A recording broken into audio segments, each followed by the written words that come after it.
26শে জানুয়ারির দিনকে সকাল সকালে আমরা কিন্তু চলে গেছিলাম বগামাটিতে পিকনিক করতে। আর এই যে নদীটা তোমরা দেখতে পাচ্ছ, তার ওপারে হচ্ছে ভুটান আর এপারে হচ্ছে আসাম। তো ভীষণ সুন্দর একটা প্রাকৃতিক পরিবেশের মধ্যে একটা পিকনিক করার দারুণ জায়গা। সেদিনকে তো প্রচণ্ডই ঠান্ডাও ছিল। তো আমরা কিন্তু প্রায় 1.5 ঘন্টা ওরকম ওই ঠান্ডা জলের মধ্যে বেশ আমরা এনজয় করেছি। আর পুরো পিকনিকের যে ভ্লগটা, সেই ভিডিওটা কিন্তু আমি পুরোপুরি আমার ইউটিউব চ্যানেলে দিয়ে দিয়েছি। অবশ্যই এই ভিডিওর নিচে কিন্তু আমি সেই লিঙ্কটা দিয়ে দেব। অবশ্যই তোমরা কিন্তু সেটাকে ভিজিট করো, কারণ পুরো যখন ভিডিওটা তোমরা দেখতে পাবে তোমাদের কিন্তু দুর্দান্ত লাগবে।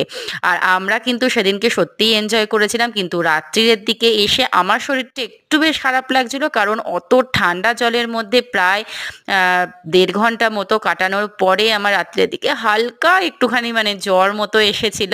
কিন্তু তাতেই যেন ওই যে আনন্দটা মানে সত্যি খুব সুন্দর।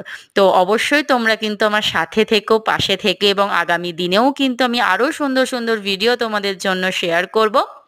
আর আমার চ্যানেলটা যারা এখনো সাবস্ক্রাইব করোনি, অবশ্যই সাবস্ক্রাইব করে দিও। আর যারা আমার পাশে আছো তাদেরকে তো অসংখ্য ধন্যবাদ।